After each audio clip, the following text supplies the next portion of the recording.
Ponto de Vista. Apoio Grupo Mendes.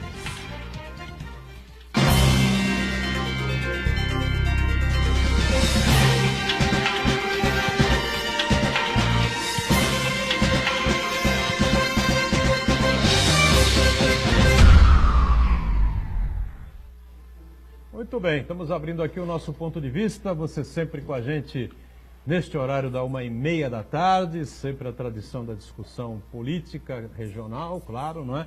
E claro, sempre também o debate dos temas importantes aqui para a cidade, não é? Utilidade pública que a gente faz questão de colocar em prática diariamente aqui, sempre os temas importantes como educação, meio ambiente, saúde, transporte, segurança pública, tudo que você está acompanhando e vai acompanhar mais ainda a partir do dia 16, nas campanhas eleitorais para a presidência da República e para o governo do Estado, né, que a gente vai ter aí em rádio e TV um pouco mais à frente. Né? 16 a campanha oficialmente, um pouco mais à frente, mais 10 dias as campanhas de rádio e televisão. Né? Ontem foi o primeiro debate, um debate meio morno lá na Rede Bandeirantes. Aliás, foi um debate muito bem executado, muito bem planejado. Né? Parabéns à Band por ter, pela iniciativa, que já é tradicional há tantos e tantos anos, e pela organização do debate foi redondinho. Né? Agora, um debate meio morno, assim, né? Nenhum tiroteio ali entre os candidatos, a coisa começou meio que amena, né? Lembrando que nós temos sempre uma reprise aqui do Ponto de Vista, de segunda a sexta, sempre a partir das 8 da noite. Saúde, um tema extremamente importante, não é? A gente sempre destaca aqui no Ponto de Vista, trazendo profissionais que têm aí um mérito e uma colocação importante na cidade, na região metropolitana, e a gente vai debater esse tema mais uma vez aqui no Ponto de Vista, recebendo o Dr. Marcos Caseiro, médico infectologista, que participa com a gente mais uma vez. Prazer revê-lo, Caseiro, tá tudo bem? Prazer revê-lo, nossos ouvintes, é sempre um prazer estar aqui com você, com o Marcos, é uma honra estar aqui, estou à disposição para a gente conversar sobre diferentes assuntos, né? Honra nossa receber o Marcos Caseiro, né? Os mais preparados, não só na infectologia, como na medicina, de maneira geral, né? Nós estamos aguardando já conosco a Cláudia Duarte, companheiro jornalista, que vai também colaborar com a gente. E na ponta sempre o nosso Marcos Santana, atento aí às redes sociais, às transmissões que fazemos aqui do Ponto de Vista e a sua participação conosco também. Tudo certo por aí, né, Santana? Tudo bem, boa tarde, meus amigos. Boa tarde especial que nos acompanha ao vivo, Ponto de Vista. Quero convidar você a participar do programa, mandando sua pergunta, crítica, sugestão, pelo Facebook. Ponto de Vista com Edgar Buturão ou por e-mail, contato@pontodevista.tv.br. O programa também pode ser acompanhado ao vivo pela internet, santaportal.com.br/tv. As edições anteriores ficam disponíveis no nosso canal no YouTube, na nossa página no Facebook. E você que nos acompanha na reprise às 20 horas, uma boa noite. Boa noite para você que está na reprise, né? A partir das 8 da noite, às 20 horas. Nós vamos ter uma alteração aí no período eleitoral, né? Um pouco mais à frente, quando as campanhas estiverem já na televisão e no rádio, né? Nós teremos sempre aquele blocão, né, não lembro se são 10 minutos, 12 minutos, 10 minutos, né? Acho que é isso. 10 minutos, na hora do almoço, 10 minutos à noite, enfim, né, que atrasa um pouco a programação, modifica a programação de todos, e teremos os spots, né, as pílulas, né, durante toda a programação, né? Então vamos ter uma mudança, mais à frente a gente explica direitinho para que horário vamos com a nossa reprise aqui na Santa Cecília TV. Por enquanto mantida, claro, como sempre, às 8 da noite. Marcos Caseiro, além de um bom médico, um bom infectologista, reconhecido por todos aqui, né? É uma figura antenada aí com as coisas do poder público, né? Atua na saúde pública, no Estado, no município também, por muito tempo. E, evidentemente, nós estamos aí às portas de uma campanha eleitoral, né, Caseiro? E o tema volta sempre, não é, a ser discutido, a ser debatido, porque a saúde pública no Brasil continua com extrema dificuldade. O SUS é um programa muito elogiado, não é? Muito bem, a ideia em si foi uma ideia, me parece, muito interessante, mas a coisa não anda, né? O que que você, Marcos Caseiro, chamado aí pelos candidatos, diria a eles? Gente, vamos, né, botar a casa em ordem assim, assado, e qual a tua visão aí para que a coisa pudesse pelo menos melhorar, ô Caseiro? Bom, então, isso obviamente é muito difícil a gente discutir em poucas palavras, né, doutor? Mas eu diria para você que talvez o ponto primeiro dessa discussão, e que acho que todos os nossos telespectadores e toda a população tem que estar atenta, é com as imensas dificuldades que nós temos, ou estamos passando, já passamos, o SUS foi uma das aquisições mais fantásticas para a população em termos de saúde pública. Nenhum país do mundo, do planeta, você tem esse nível de assistência universal que você tem aqui no nosso país. Existem imensas dificuldades? Existe, é indiscutível. Porém, os ganhos que nós tivemos nesse período são inconcebíveis. Se a gente imaginar o programa de DST-AIDS, que é um dos programas que são mais elogiados do mundo, e tantos outros, e só para dar um exemplo pontual de ontem, estava de plantão ontem, dou plantão aqui no Guilherme Alves, no hospital público, no plantão do pronto-socorro, e dentro de uma paciente que começou com um quadro de dor abdominal, veio da Inglaterra, trabalhava como empregada doméstica na Inglaterra, e começou a ter dor. Eu falei, olha, você estava na Inglaterra, batalhou para ir para lá, gastou dinheiro, por que você não foi no médico de família, que é um sistema de saúde? Está tudo certo, você tem médico, me deram medicamento para minha dor abdominal, agora precisava de um exame de endoscopia, 800 libras para fazer a endoscopia digestiva. Isso é um dos melhores sistemas de saúde, que é o inglês. Então, veja, eu quero que a população fique atento em relação aos candidatos, fique atenta especificamente no que se refere a questão dos candidatos e da fala no que se refere ao SUS. O SUS, ele tem que ser melhorado, a gente precisa melhorar a gestão, agora a gente não pode retroceder um passo sequer nesse grande ganho que nosso país teve. Esse é o meu posicionamento. O Caseiro, isso que você está contando para a gente vem de encontro ao um exemplo que eu dei no outro programa aqui, que eu citei um caso que aconteceu nos Estados Unidos, que uma moça se acidentou no metrô e quebrou a perna. E aí as pessoas queriam chamar a ambulância para ela, para levar para o hospital. Ela falou, não, pelo amor de Deus, não, porque senão eles vão me mandar a conta depois, né? Isso aí, E no Brasil, o Sistema Único de Saúde, a universalização do sistema permite que as pessoas sejam atendidas de modo gratuito. Agora, quando a gente fala de saúde pública, uma coisa que eu acho que é fundamental, que tem que estar no plano de governo de todos os candidatos, é com relação à saúde preventiva. Evitar que as pessoas fiquem doentes e, mais do que isso, investimentos em saneamento básico. Uma boa parte do país ainda não conta com rede de coletora de esgoto e nem fornecimento de água de qualidade. Então as pessoas acabam ficando doentes por conta dessa condição de saúde. Sem falar das questões de habitação, habitações precárias, um processo de favelização muito grande no Brasil. E mais do que isso, falta de informação de qualidade para as pessoas mudarem os seus hábitos e evitar que fiquem doentes, que tenham diabetes, hipertensão, muitas doenças relacionadas ao tabagismo, ao excesso de consumo de álcool. Então, quer dizer, enquanto não houver uma campanha, um programa de governo, né, uma ação governamental para estimular as pessoas a mudarem os seus hábitos, mudarem o comportamento e adquirir hábitos mais saudáveis, que passa principalmente também pela alimentação, o Brasil vai continuar apenas tendo o Ministério da Doença, em vez de ter o Ministério da Saúde. Antes do Caseiro dar mais detalhes sobre isso, só apresentando aqui, né, a Cláudia Duarte, companheira, jornalista, que é editora da revista Latê, né, T-Revista, está com a gente mais uma edição, ela que é uma aficionada, né, pela área da saúde, né? Tudo bem, Cláudia? Tudo Obrigado bem. por estar com a gente aqui. Obrigada pelo convite, um prazer. Então, Caseiro, a especialidade sua já indica, né, infectologia, né? Habitações insalubres, o problema do saneamento básico, enfim. Para valer mesmo, clinicamente, né, a questão de saúde pública, da área da questão da medicina mesmo, né?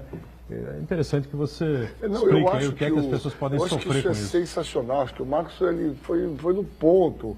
Na verdade, os maiores ganhos da saúde pública nos últimos 100 anos, eles envolveram duas grandes aquisições. A primeira, o maior impacto em termos de custo-benefício foi saneamento básico e água encanada. Nós temos mais, e são dados recentes, nós temos mais de 50% da nossa população brasileira que não tem um tratamento adequado para o que se refere a saneamento básico, um tratamento adequado, né, e rejeição desses dejetos.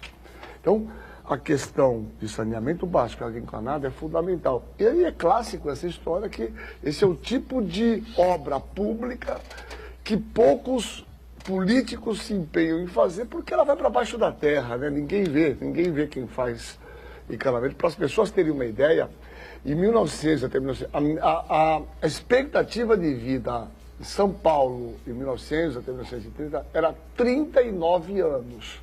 A expectativa de vida hoje, média do brasileiro aqui, em termos de 78 anos, isso tem variações imensas.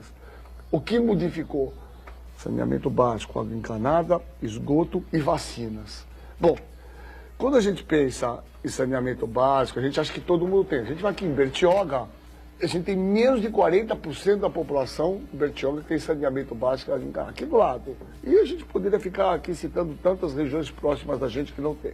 Nós vivemos na cidade, Santos é uma cidade diferenciada em relação a esse tema, né? Sem dúvida. A nível nacional, né? Sem dúvida, a nível nacional. 90 e tantos por cento. 90%. Mas, porém, se você pegar as áreas favelizadas, como a questão do DIC, né? Bom, claro. O esgoto vai in natura pro mar, não é verdade? Que é um grande... realidade nacional. Exatamente. É diferente. E só para terminar, e pegando esse gancho do que nós estamos vivendo, discutindo, é a grande aquisição que melhorou a sobrevida das pessoas, a qualidade de vida. E o que a gente chama de transição epidemiológica, quer dizer, a gente praticamente diminuiu a menos de 5% as doenças infecciosas e hoje a gente tem maioria, praticamente 60% das pessoas acabam envelhecendo com doenças degenerativas crônicas, né, que são as DCNTs, doenças crônicas não transmissíveis, que são as neoplasias e as cardiopatias. E no que se refere às doenças infecciosas, a gente controlou muitas custas de vacinação. E o que a gente está assistindo, e esse é o gancho para a gente discutir, a população nos últimos 2 anos está deixando de levar os seus filhos para serem vacinados. A gente está... eu pego meus alunos, a maioria de médicos de uma geração, mas nunca vi um caso de sarampo. O sarampo está voltando, nós temos mais de 2.800 casos no Amazonas e Roraima, caso em São Paulo, temos um caso no Rio Grande do Sul. A gente corre o risco de voltar à poliomielite. É uma das maiores tragédias da humanidade. É uma doença que leva à paralisia para o resto da vida, a destruição do neurônio motor. As pessoas... Então, veja, a gente tem que repensar a nossa vida. Na paralisia, a gente não chegou a 76% da cobertura vacinal planejada. Então, no Brasil, aqui vai um apelo nesse nosso programa que, pelo amor de Deus, que as pessoas... E esse dado, viu, Buturão, viu, Marcos, viu, Claudia, os dados de Santos não são tão ruins quanto do Brasil. Os dados que a gente tem aqui na nossa região, em Santos especificamente, que a nossa cobertura chega muito próximo de 95%, que é um dado bom. Mas nós temos que trabalhar aqui, né? E eu acho que a imprensa tem um lado negativo, porque a imprensa gosta de trabalhar muito com os efeitos adversos, que é 1, 2 casos, mas não se discute com profundidade os benefícios que ela trouxe. Não, aconteceu isso na vacina da febre amarela. Exatamente, exato. Você se discute os efeitos adversos, você tem 1, 2, mas os benefícios que ela traz de uma doença altamente mortal, fatal, letal, não se discute. As exceções viram pública, realmente pensando em saúde pública. E a questão da poliomielite, da paralisia infantil, aqui em Santos acho que a situação não é tão grave, mas acho que eu li que mais de 300 cidades no Brasil estão em alerta porque não vacinaram crianças de até 1 ano. Menos da metade das crianças foram vacinadas. Quer dizer, uma doença que vai comprometer a vida da pessoa a vida inteira, né? Com grande ônus, não só individual, como social para a família, né? Se tornar um cadeirante, né? Com todas as limitações, as limitações que nós conhecemos. E a vacina da gotinha, que é a mais tradicional, é realmente uma vacina que beneficia todo mundo, porque ela acaba indo... ficando na água, né, em tudo, mas quem tem algum tipo de receio pode dar a Salk, que é uma vacina que protege. Então, já na verdade mudou. O Brasil, me permite aqui, eu já estou, desde a torno de 4 anos atrás, o Brasil foi certificado como América Latina livre da poliomielite. A vacina Sabin é vírus vivo atenuado, interessantemente, é vírus vivo. Ela tem um risco potencial de você fazer uma paralisia flácida de 1 caso em cada 1 milhão de doses. Como o Brasil foi certificado de que não tínhamos poliomielite nos últimos 20 anos, o Brasil adotou 2 anos atrás a vacina Salk. A Salk é injetável, que ela é vírus morto, que não tem risco nenhum de efeito adverso. Então, no calendário vacinal brasileiro hoje, as crianças começam tomando a Salk, a primeira e segunda dose injetável, que é vírus morto, E a partir da terceira dose, elas começam a tomar a gotinha, que é o vírus vivo atenuado, justamente para... Até que idade, hein, doutor Marcos? O quê? Que tem que dar a gotinha, dá 5 sal? anos. Depois... 5 anos. Inclusive, nós estamos nessa até os 5 campanha... anos, né? Estamos nessa campanha, mesmo as crianças que tomaram a vacina e estão com o calendário completo, devem ir ao posto de saúde e tomar esse reforço. Até os 5 anos. Até os 5 anos. Essa campanha é para a população mais vulnerável. Praticamente 100% dos casos de sarampo lá no Amazonas são crianças até 5 anos. É a população vulnerável e essa campanha é para as crianças até 5 anos. Poliomielite, reforço, sarampo, cachumba e rubéola, que é a vacina tríplice viral, que vem as 3 num único inóculo. Né? Mas aí que está, essa coisa da poliomielite, da vacina contra a polio, surgiu uma pesquisa que ninguém sabe como foi feita, na Europa, né? Indicando que quem tomava poliomielite tinha mais propensão a câncer, era isso? Não, foi inventado? fizeram um estudo relacionando a vacina do sarampo. Do sarampo? Isso, mostrando que ela trazia um maior número de autismo. Esse indivíduo... Número de autismo. Esse indivíduo se retratou publicamente que a pesquisa dele foi falsa. Recentemente, o Plot, o maior pesquisador de vacinas do mundo, esteve aqui no Brasil e deu uma entrevista que está na internet, Sociedade Brasileira, chama Plot, que é o maior especialista em vacina do mundo, e ele falou, o que você pensa dessa questão das vacinas?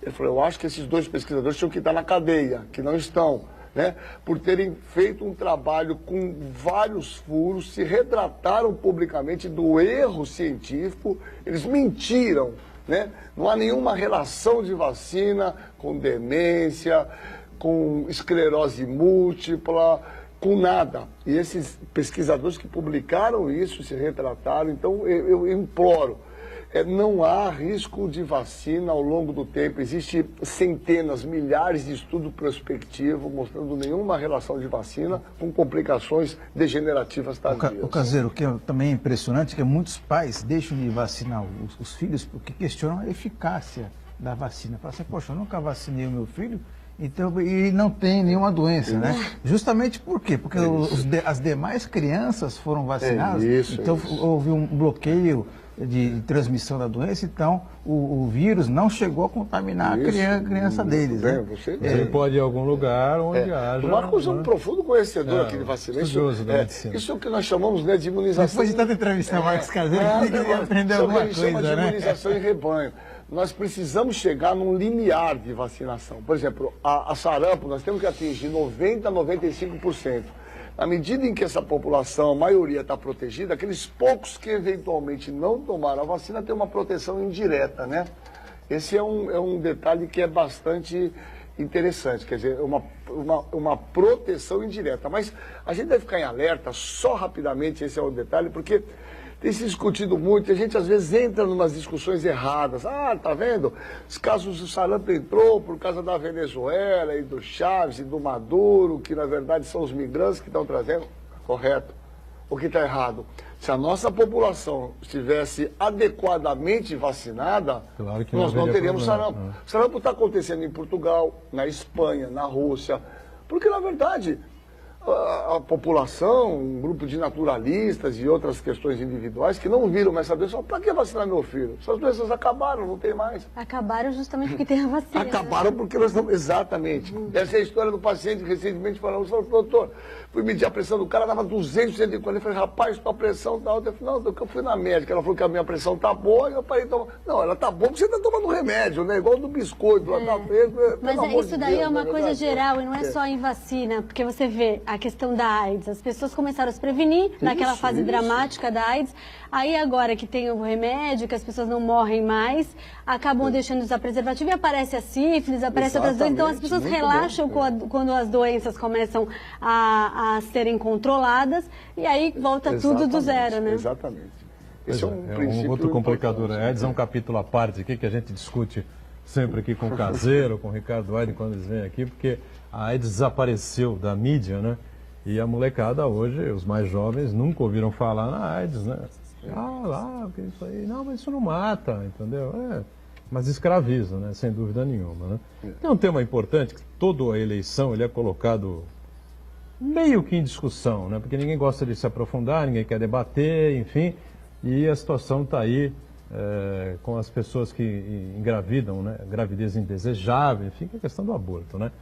Existe aí pelas esquinas da vida, né, Caseiro? A gente até comentava antes do programa começar, e eu só queria que o Caseiro desse uma explicação técnica, né, a respeito desse ato, né, de abortar.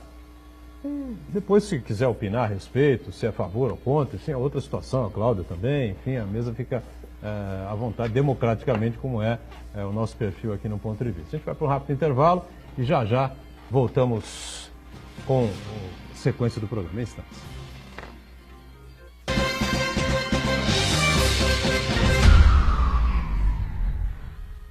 Existe um lugar em Santos onde você encontra os empreendimentos mais fascinantes da região. Um lugar amplo, aconchegante, feito para oferecer o melhor atendimento para você. Um lugar que reúne as melhores opções residenciais e comerciais nos bairros mais nobres de Santos. Um lugar que a gente nem precisava dizer, porque você já sabe. Central de Vendas Grupo Mendes, Rua Guaiaó 55, Aparecida. Venha fechar um bom negócio para abrir as portas do seu novo lugar. Santa Cecília TV no canal 52.1 HD. Se você ainda está com dificuldade de sintonizar a Santa Cecília TV em alta definição pelo sinal digital, você precisa escanear os canais da sua TV através da autoprogramação no seu controle remoto. É bem simples e você sintoniza os nossos programas com qualidade digital de imagem e som sem pagar nada por isso. Santa Cecília TV 52.1. Escaneie e sintonize a maior programação regional da sua TV em alta definição. A Universidade Santa Cecília quer ajudar você a realizar seus sonhos. Faça sua inscrição para o vestibular da Unisanta e estude na melhor universidade da região. Cursos presenciais e à distância com excelentes avaliações do MEC. Aproveite descontos de até 25% na matrícula e nas mensalidades. Vestibular Universidade Santa Cecília. Inscreva-se já. unisanta.br/vestibular.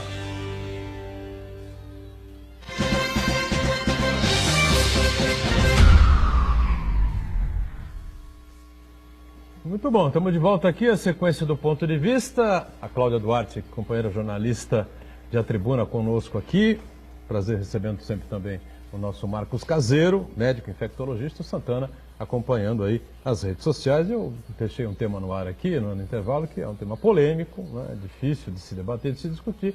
Eu só queria uma avaliação técnica, né, como médico, enfim, do Marcos Caseiro sobre essa coisa, esse ato de abortar. Porque não adianta essa questão essa hipocrisia, né, que se vive no Brasil.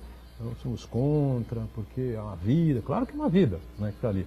Só que a gente é contra, tem uma vida ali, a igreja fala isso, o catolicismo fala isso, os evangélicos falam aquilo e tal, não sei o que, todo mundo é contra, enfim, só que o aborto é todo dia, a toda hora, moças morrendo, jovens, enfim, né, o Caseiro? É uma realidade que a gente precisa enfrentar.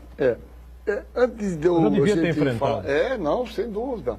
Antes de...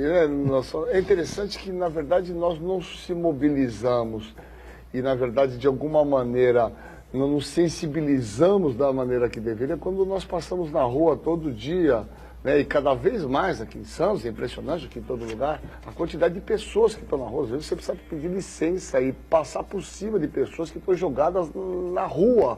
Às vezes a gente se preocupa mais com o cachorro, às vezes doente, do que com o próprio ser humano. A gente não se preocupa com a quantidade de crianças que estão no tráfico de drogas, né? Mas a gente, de uma maneira geral, se preocupa de uma forma muito efetiva na questão do aborto. Então, eu acho que a questão, talvez o cerne dessa discussão é o que é vida, né? Então é uma discussão histórica que vem físicos, tem um físico, Chorel, escreveu um livrinho que é genial, o que é vida? Qual é o momento que... né? Você tem um momento, você tem o espermatozoide, que olha, você tem lá metade da composição genética que vem dos seus pais e os óvulos da sua mãe. Então, aquilo é vida. Um espermatozoide tem uma vida intrínseca, ele tem movimento, né? Ele leva material genético nele. Então, teoricamente, o espermatozoide desperdiçado no banheiro, na camisinha, teoricamente já começa... Bom, mas aí vamos supor que você precisa de o encontro do espermatozoide com o óvulo. Aí começa a vida para alguns. Alguns a vida começa quando ocorre a implantação desse óvulo no útero. Para alguns a vida começa quando está completa a embriogênese, até o 3º mês de vida. Só um dado interessante. Fala-se muito nesse período que é o que está nesse período. acontecendo na Argentina, isso? que é a 12ª semana. São mais ou menos 4, 8, 12, 3 meses, né? O período de embriogênese. Você vê que interessante. Em medicina, nós consideramos um aborto ou um abortamento qualquer feto que nasça com menos de morto, sem nenhuma atividade de vida, com menos de 20 centímetros, menos de 500 gramas, isso é considerado um abortamento. Né? Se nasce um ser vivo com menos de 500 gramas, menos de 20 centímetros, isso é considerado um abortamento. Ora, isso, você não precisa nem fazer atestado de óbito. Você pode fazer um atestado de óbito se a família quiser, senão isso vai no lixo hospitalar, tá certo? Isso é um abortamento.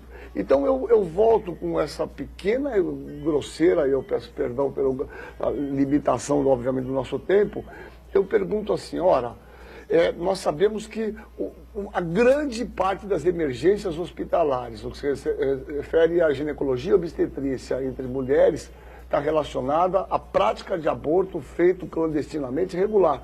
Tal qual isso que a gente está assistindo aí, doutor Bumbum e essas histórias. Quer dizer, mulheres que vão em clínica, muitas vezes sem a menor condição, usam agulha de tricô, usam comprimidos que a gente usava, permanganato de potássio, que é uma substância abortiva, e elas põem um monte de coisa na vagina para abortar, e na verdade isso provoca sangramentos, às vezes complicações que levam à morte dessa mãe. Então, assim, a gente pode pensar aqui e falar, ora, o ideal é que todo mundo tenha educação, existem dezenas de métodos preventivos, é verdade.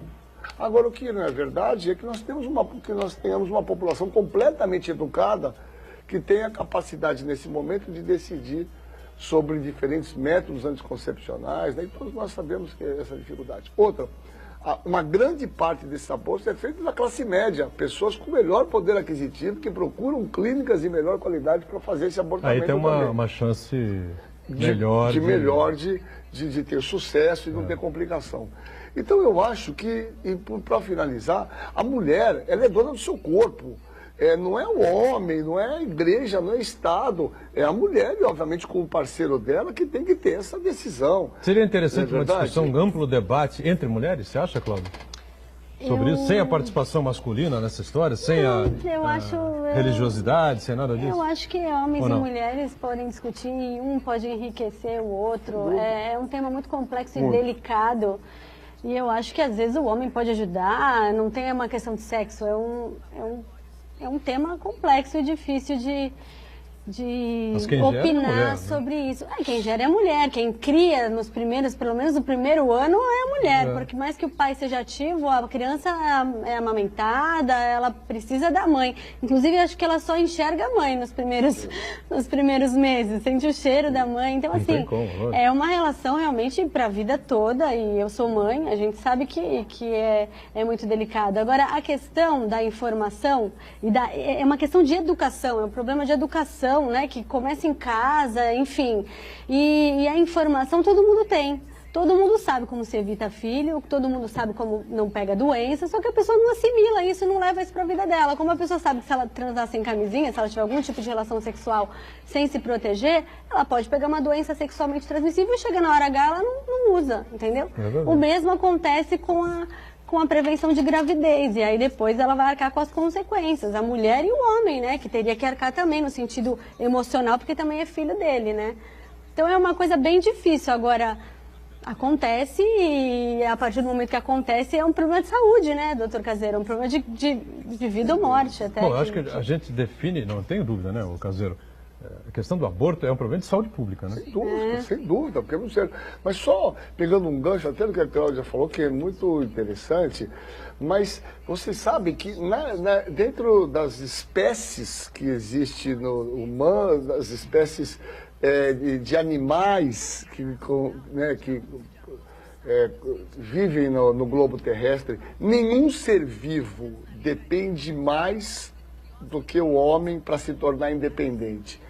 A gente já deve ter visto aí, você vê nascer um elefantinho, nasce um cavalinho, já nasce andando, já comendo grama lá e tem que se virar. O homem, você pegar uma criança com 3 anos, com 4 anos, ela morre.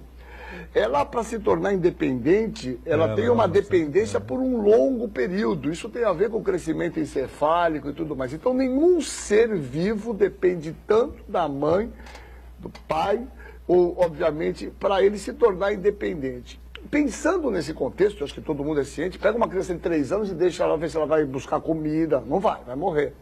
Então, nesse sentido, quando a gente fala em garantir a gravidez até o final, nós temos que imaginar que tem que garantir a gravidez e garantir a vida dessa criança após nascimento, né?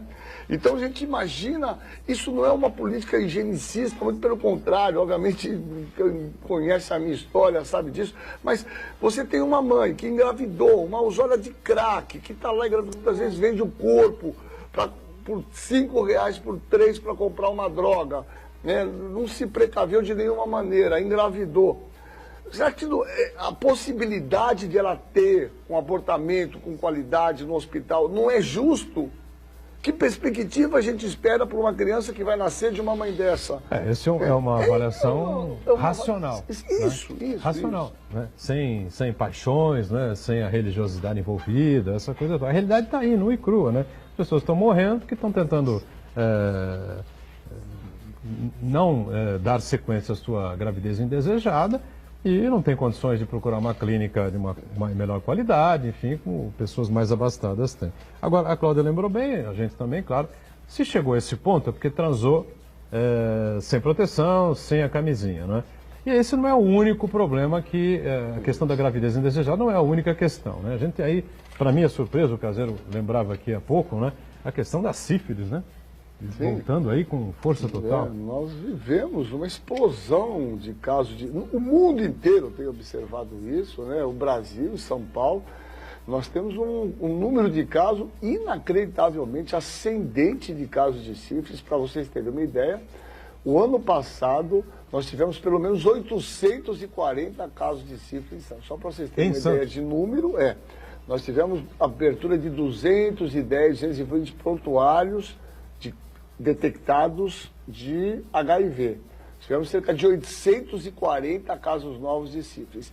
E quando aumenta a sífilis adquirida, entendam que está aumentando a sífilis na gestação, na gestante, e aumenta também a sífilis do recém-nascido. Tivemos no ano passado 400 óbitos, 400 crianças que morreram por sífilis congênita. Isso é um absurdo, né? Uma doença que se trata com benzetacil e uma doença que se protege, né, com sexo seguro. Então, a gente precisa repensar muitas coisas. Como benzetacil cura. Cura. A sífilis é curável. Se você não trata, você tem as sequelas, inclusive neurológicas na própria pessoa, não só no bebê, né? Sífilis secundária, as complicações tardias que muitas vezes são muito graves, né? Mas se não tratar a sífilis, como é que... A sífilis é uma doença evolutiva, ela tem 3 fases. A gente chama de sífilis primária, secundária e terciária. Né? Sífilis primária é a lesão genital, que pode ser a lesão na boca, é o cancro, que nós chamamos, né?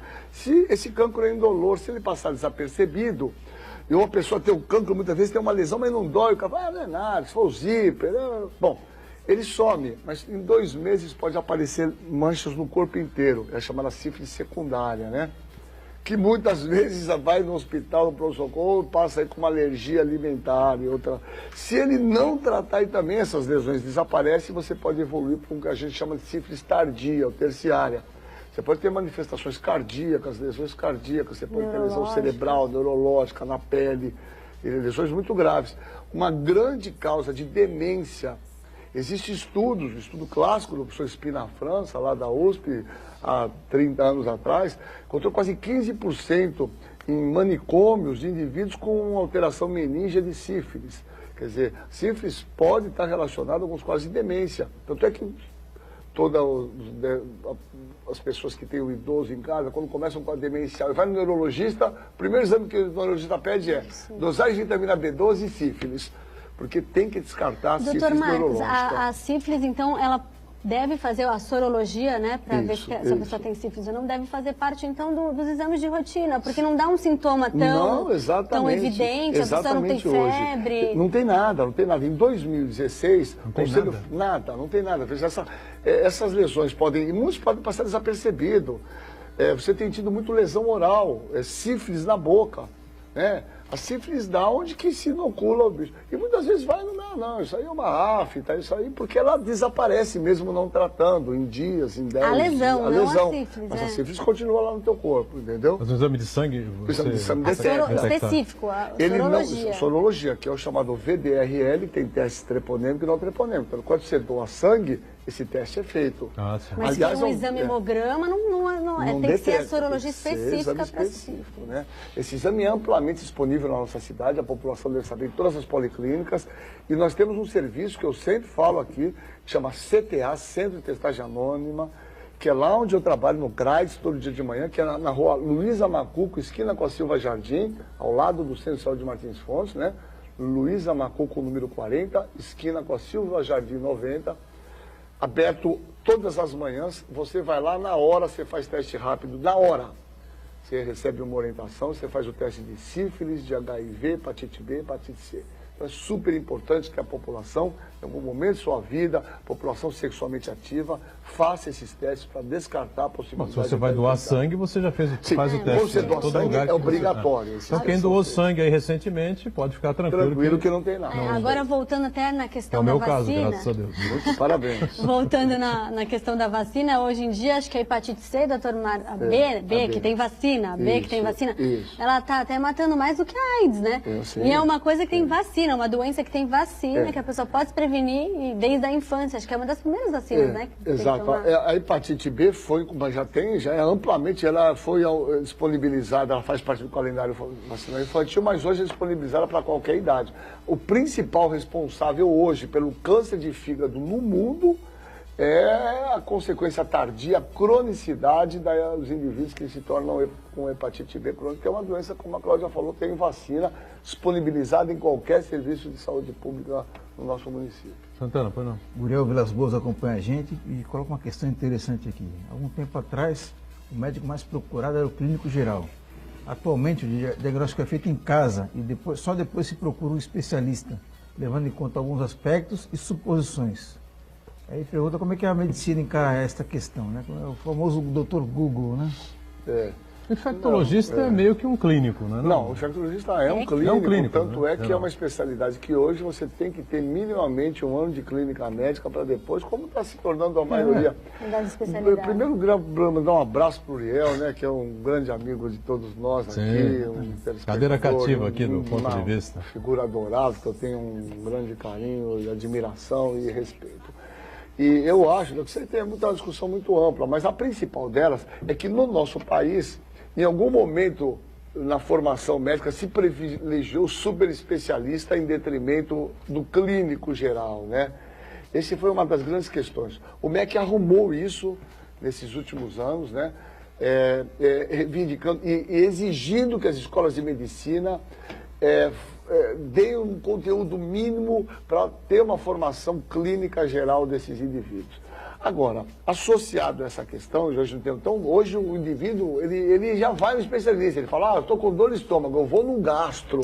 Né?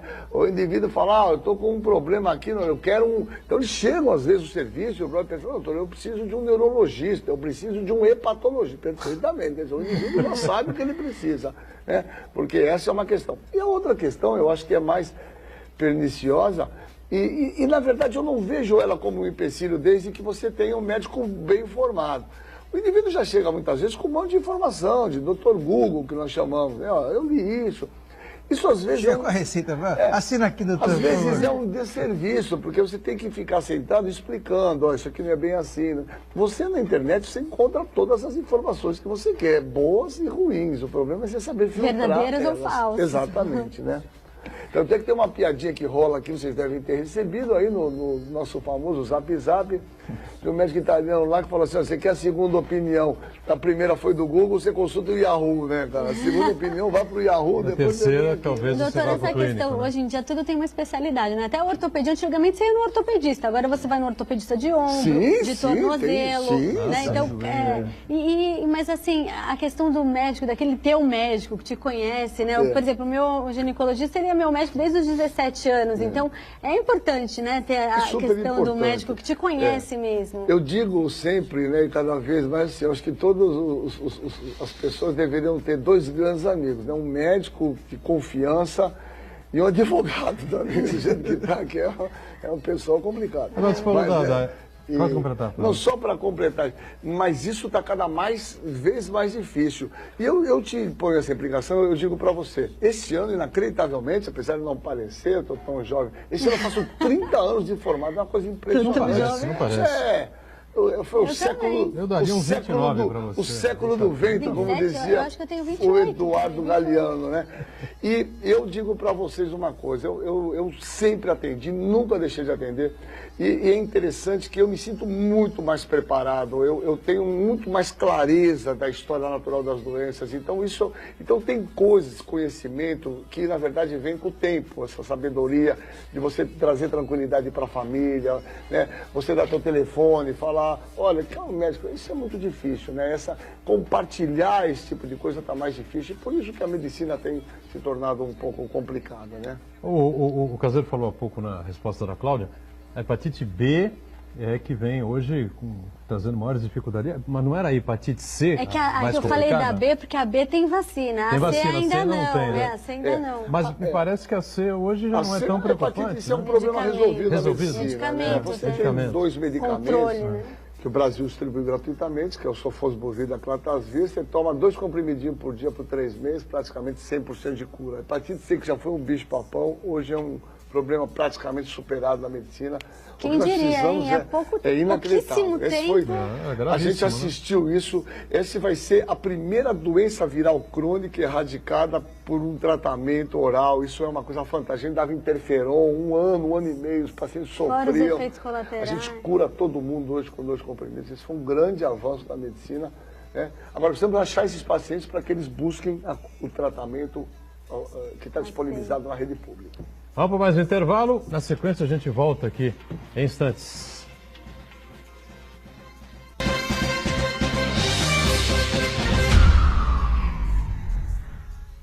Existe um lugar em Santos onde você encontra os empreendimentos mais fascinantes da região. Um lugar amplo, aconchegante, feito para oferecer o melhor atendimento para você. Um lugar que reúne as melhores opções residenciais e comerciais nos bairros mais nobres de Santos. Um lugar que a gente nem precisava dizer, porque você já sabe. Central de Vendas Grupo Mendes, Rua Guaiaó 55, Aparecida. Venha fechar um bom negócio para abrir as portas do seu novo lugar.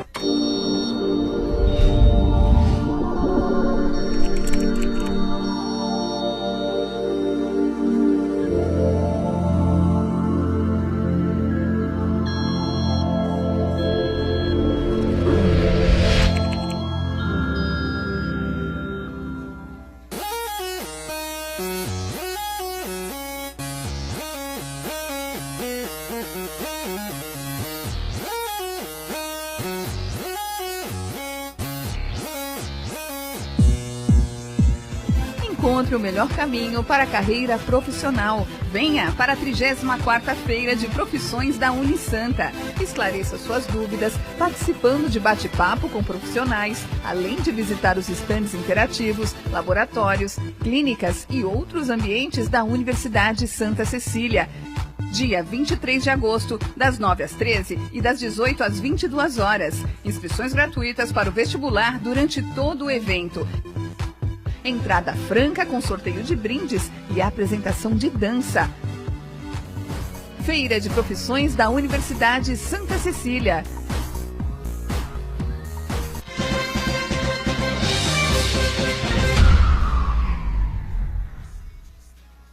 Muito bem, sequência do nosso ponto de vista, aproveitando aqui o Dr. Marcos Caseiro, na companhia da Cláudia Duarte também, do Santana, né? Para a gente falou muito da questão da vacina e falava-se muito na possibilidade de se chegar a vacina contra a dengue. Chegou, não chegou?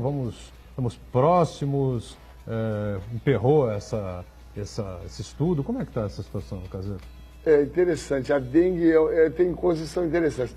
Eu acho que a dengue foi aprovada uma vacina, né? Uma vacina de um laboratório francês, que aliás fizeram uma enorme pressão aqui no Brasil, para que a gente comprasse essa vacina, mas uma vacina muito ruim. Uma vacina que você tinha que tomar 3 doses ao longo de 1 ano e te dava uma proteção de 52%. Essa vacina, obviamente, não andou. E muito interessante, ao longo do uso dessa vacina, os países compraram, como Filipinas, eles viram que as pessoas que tomaram a vacina, na verdade, estavam tendo mais complicação quando adquiriam a dengue. Essa vacina praticamente ficou relegada ao segundo plano. Nós temos a vacina do Butantan, que está numa fase adiantada, né, de pesquisa. Nós devemos ter essa vacina disponibilizada nos próximos 2 anos. Mas, por outro lado, a gente está assistindo a nossa cidade, né, nós tivemos um fenômeno muito semelhante do Sudeste Asiático. Nós ficamos praticamente 14 anos assolados por dengue aqui na nossa região. Né, epidemia todo ano. Isso foi o que o professor Santana explicou para nós. As pessoas vão tendo dengue, elas criam imunidade permanente. Isso é chamado de imunidade em rebanho. Então, hoje, praticamente, a população quase como um todo já teve contato com dengue, tem anticorpos. Todos os tipos. Quase todos os tipos. Então, existiu uma imunidade natural decorrente da infecção, né, que nós tivemos. Porque nos últimos 3 anos, nós temos tido casos, mas em nível muito baixo, né? Mas essa vacina, que é do Butantan, uma vacina brasileira, com um pesquisador, um grande amigo, que é o Esper Calas, que é um imunologista, um infecto, está à frente dessa vacina. Acho que em breve nós tenhamos essa vacina, mas eu particularmente acho que ela vai chegar particularmente tardiamente, mas talvez para as crianças que vão nascendo, né, vai ser um benefício. Independentemente, né, de qualquer coisa, o cuidado tem que continuar em casa, sem né? dúvida. Porque aí que tá, começa a relaxar e aí... Esse mosquito, que é essa praga, que é o Aedes aegypti, não transmite só a dengue, transmite a dengue, chikungunya, a zika e outras viroses a gente nem sabe algumas, né? De surgir, justamente. Nós tivemos 4 tipos de dengue, foi isso? Existe 4 tipos, dengue 1, 2, 3 e 4. Nós exatamente. tivemos contato com todos. Todas essas variedades circularam em alta intensidade aqui. Ou seja, o Santista, de alguma maneira, né, pode... Está protegido, naturalmente. Enfrentamos todos os tipos de dengue, continuamos aí convivendo com o mosquito, né, Cláudio? E vamos em frente, né? Seleção natural. Agora, o tema que a gente começou a discutir, abordar, a Cláudia levantou, enfim, eu falei o capítulo especial que a gente sempre deixa reservado aqui para o Caseiro, para o Aiden, quando eles vêm ao programa, é a questão da AIDS, né? Porque a AIDS... Não sei, acho que aqui, não sei se o Santana, né, a Cláudia também não sei, mas a gente aqui, o Caseiro e eu, lembramos muito bem dos anos 80. Lembramos, né? Você lembra também, claro, né? Cazuza na capa da revista Veja, né? Eu adorava o Cazuza, assim, Cazuza, foi uma época Sandra muito Breia, dramática. Lauro Corona. Mas aquele Renato Russo, né? Renato Russo, enfim, o Renato Russo foi um pouco depois até, né? Então, Então, muita gente faleceu por conta da AIDS, né? E antes de se descobrir o que era realmente, dar-se diagnóstico da AIDS, morria muita gente também, acho que dava-se outro diagnóstico, enfim, que não era bem esse, enfim. Muitas pessoas. E aí a coisa mudou, né, ô Caseiro? Porque surgiram esses medicamentos fortes, esses coquetéis aí, as pessoas não morrem mais, mas viram escravos, né? E os casos continuam acontecendo, né?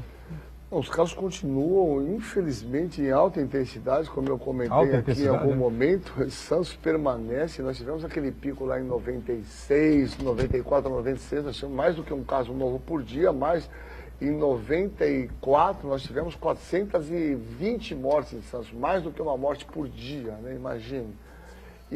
Mas com o surgimento do coquetel, que nós, a primeira cidade, eu especificamente comprei junto com o nosso prefeito, que foi o Davi Capistrano, que autorizou isso com recursos próprios. O tratamento antirretroviral começou aqui em Santos, 1 ano antes do Brasil, 1 ano antes da Lei Sarney, com recursos próprios. A prefeitura disponibilizou 200 tratamentos exatamente em fevereiro de 96. A história da AIDS mudou a partir daí. porque as pessoas, na verdade, não morriam mais com esse medicamento, né? E houve uma simplificação enorme. Hoje o indivíduo toma 2 comprimidinhos com efeitos colaterais pífios, muito pequenos, e o cara vai virar indetectável e vivo e vem bem. Mas nós permanecemos com uma taxa de detecção, que é as pessoas que fazem diagnóstico, alta. Desde 97, 98, nós permanecemos fazendo em média de 200 a 240 aberturas de prontuários por ano aqui em Santos. Quer dizer, sífilis eu falei 800, quase 4 vezes mais, 240 prontuários são abertos de casos novos de AIDS aqui em Santos no nosso serviço. É um número muito elevado ainda, é um número muito elevado. Partindo-se do pressuposto que a pessoa adquire o HIV aqui hoje, ela fica em média, 80% das pessoas, em média 10 anos, absolutamente assintomática. Quer dizer, é possível que nós tenhamos uma quantidade de pessoas muito grande circulando que não sabem do seu estado sorológico. Pode ficar sintomática até pelo resto da vida ou isso não existe? Então, isso não existe. Os poucos casos são chamados controladores de elite, ou soroconversores de longa data. A gente tinha uma grande esperança, umas pessoas que ficam um tempo maior sem desenvolver, mas até esse momento aqui, todas as pessoas que têm HIV vão desenvolver AIDS e se não tratar, vão morrer. E o que está acontecendo? A pessoa está transando sem camisinha, está usando muita droga injetável? Está aumentando o sífilis. Gravidez indesejada. Gravidez indesejada. Tudo que nós estamos falando aqui se resume a uma medida, que na verdade foi o que aconteceu na década de 60, na questão de Woodstock, né, a questão da pílula anticoncepcional, a liberação, o sexo livre. Se a gente conhecer a história, né, essa história desse momento é impressionante. Quer dizer, o surgimento da AIDS, ele aparece no momento em que, para as pessoas terem uma ideia, tem relatos, existe um livro famosíssimo, né, que é a Vida com Prazer, que foi traduzido para o Brasil dessa maneira, que você encontra nas sebos, eu tenho, se alguém quiser ler, mas, por exemplo, os relatos de indivíduos que tinham cerca de 100 parceiros homossexuais por dia, 100 penetrações num dia, nessas casas de massagem, nessas saunas gays, no final da década de 70, lá nos Estados Unidos. Então foi um momento do sexo livre, da droga e da pílula anticoncepcional, as mulheres mais tranquilas de não engravidarem. E, na verdade, a AIDS jogou uma ducha de água fria nisso, tudo que nós vivemos, nós conversamos isso muito, vivemos aqui em Santos, né? Aquele momento foi muito duro aqui. E, na verdade, as drogas arrefeceram essa discussão, né? Porque hoje o cara toma um remédio, e eu discuto muito isso, porque você tinha grandes mobilizações na AIDS, você tinha grandes grupos de ativistas, esses grupos acabaram, né? Porque todo mundo está bem, vivendo, cada um vai seguir a sua vida, né?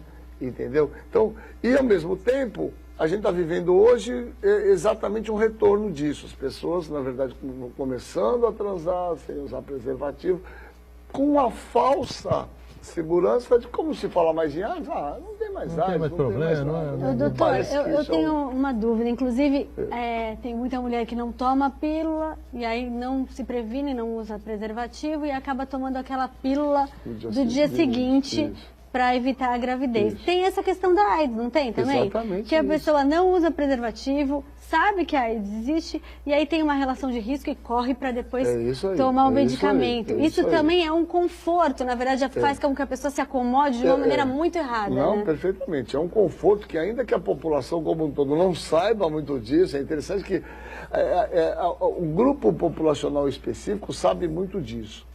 Mas isso é um programa do governo federal, né, que é chamada profilaxia pós-exposição. Quer dizer, se você tiver um risco, uma parceira de risco, transou, rompeu a camisinha, você vai em qualquer pronto-socorro e você começa a tomar um medicamento coquetel, 2 comprimidinhos por dia, por 30 dias, a gente sabe que a gente diminui o risco a zero. Né? Então, quer dizer, se tiver um risco, exposição sexual com um parceiro desconhecido, você pode tomar o remédio idealmente nas 8 primeiras horas, mas até 72 horas após. Isso é um programa do governo. Desses casos aí que você relatou aqui em Santos, que são inúmeros, né? Impressionantes, lamentavelmente, quem é que vem mais se contaminando aí? Jovens? Isso é bem legal. O que a gente tem observado é uma população claramente mais vulnerável. são indivíduos jovens, principalmente homens que fazem sexo com homens, quer dizer, são os homossexuais jovens, né? Incrível, nós temos quase que 25% entre 19 e 25 anos. Dentro do grupo dos homens que fazem sexo com homem, se você fizer o anti-HIV nesse grupo, você espera encontrar 11% de prevalência. É um número muito alto. Entre os usuários de droga, 4%, entre as trabalhadoras do sexo, 4%, usuários de crack, 4%, entre os homens que fazem sexo com homem, 11% desse grupo tem infectado com praticamente uma roleta russa, né? Sim, sim. Porque homem com homem tem mais secreção, então acaba pegando mais. Mas a questão do uso de preservativo, eles são mais resistentes? Na verdade, se você pega essa população mais jovem, né? Ela como um todo, ela se descuidou nessa questão do uso do preservativo, né? Eu falo isso, e isso aí é muito sério. A gente tem que repensar muitas coisas. Eu faço uma declaração aqui que é assustadora. Eu tenho uma filha com 17 anos que teve uma primeira relação. Inacreditavelmente, eu sou infectologista e minha mulher é infectologista também. E ela um dia falou, não usou camisinha. Veja só, a filha chega na situação e ele fala, pai, vocês só falam disso, pai, não dá para ficar... Eu estou expondo essa situação para vocês verem o quanto é difícil e quanto nós temos que trabalhar nessa questão educacional da importância de uma forma contínua, trabalhar na forma educativa, da importância disso.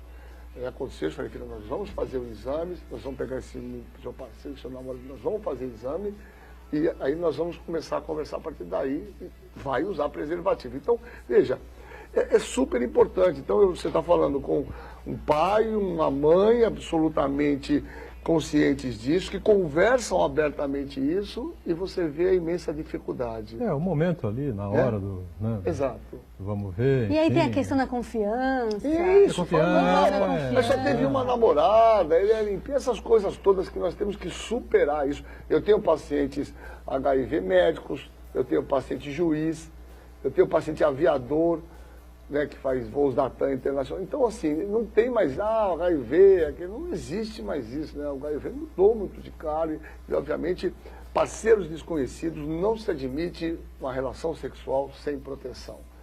Conheceu o parceiro, quer tirar tá bom, vai os dois, façam o teste, os dois são negativos. Mas o teste vale até o dia que ele foi feito. Exato. Porque ninguém sabe o que a pessoa fez no dia seguinte. Pois é isso. Mas mesmo aí, você tendo um parceiro fixo, você não sabe o que o seu parceiro vai fazer. Você está absolutamente correta. E a gente conhece essas histórias todas, mas eu acho que a gente tem que retomar essa história de confiança, de uma relação. Eu acho que a gente tem que mudar essas relações entre as pessoas, de afetividade, de confiança, né? Porque senão também a gente está numa situação muito difícil, não é verdade?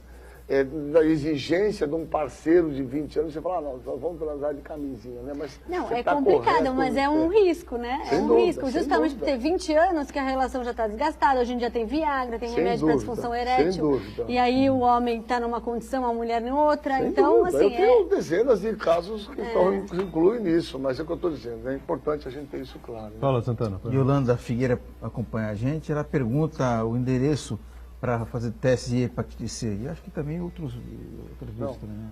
Legal, olha só, esse teste é aberto, é livre, à vontade, todos os dias, a manhã inteira. Onde é antigo, todos conhecem, o Centro de Saúde de Martins Fontes, é na rua Luísa Macuco, número 40, esquina Silva Jardim. É próximo ao Mercado Municipal. Você subindo a Conselheiro Nébias, passando lá aquela universidade grande, a Unisantos, ali, a primeira rua à direita é na segunda esquina. Perto da hospedaria dos imigrantes. Exatamente, em frente à hospedaria dos imigrantes, do lado da Unifesp. Todo dia, você faz esse teste na hora. Você faz, espera lá meia hora, você tem o resultado de hepatite B, C, HIV e sífilis. Luísa Macuco, número 40, esquina Silva Jardim, 90. Paulo Eduardo, mais alguma dúvida? Não, nenhuma dúvida. Doutor, temos enormes, com relação a esse teste de meia hora, isso daí é um serviço de emergência, quando a pessoa está ou é um serviço... Não, é aberto. Isso chama CTA, isso é uma política governamental que tinha que chamar Centro de Testagem Anônima. A ideia era aquilo, que as pessoas nominalmente vão lá e falam, eu quero fazer o exame, e podem não dar o nome, falam, não quero dar meu nome, eu quero fazer a testagem. Isso é um serviço que tem desde lá de trás, nós continuamos com isso, todos os municípios têm. Então você pode ir a qualquer hora, você recebe uma aulinha, orientação, recebe camisinha sobre sexo seguro, né? Quando você colher o sangue, depois dessa aula você vai pegar o resultado. Então você vê doenças, né, hepatite C, AIDS, doenças que são tratáveis, né, hoje em dia, que a pessoa, se ela não sabe que tem, ela exatamente, ela acaba sendo um portador são e acaba funcionando como uma disseminadora da doença. E além né? disso pode ter as complicações da sífilis, Sem né? dúvida. Porque não tem sintomas, então da realmente vale muito a C, pena. da hepatite B crônica, então todos os indivíduos, principalmente o chamado baby born, né? Os indivíduos nascidos a partir da década de 60, entre 60 e 70, todos esses indivíduos devem ter pelo menos uma testagem de HIV, hepatite C, de B e de sífilis, né? Muito bem, Caseiro, obrigado mais uma vez. Dr. Marcos Caseiro, obrigado. infectologista, obrigado pelas informações importantes. Cláudia, obrigado também por estar com a gente. Marcos Santana está sempre conosco aqui no Ponto de Vista. E a gente com você de segunda a sexta, ao vivo, não é? 1h30, sempre aqui na Santa Cecília TV. A reprise às 8 da noite. Valeu, gente. Obrigado.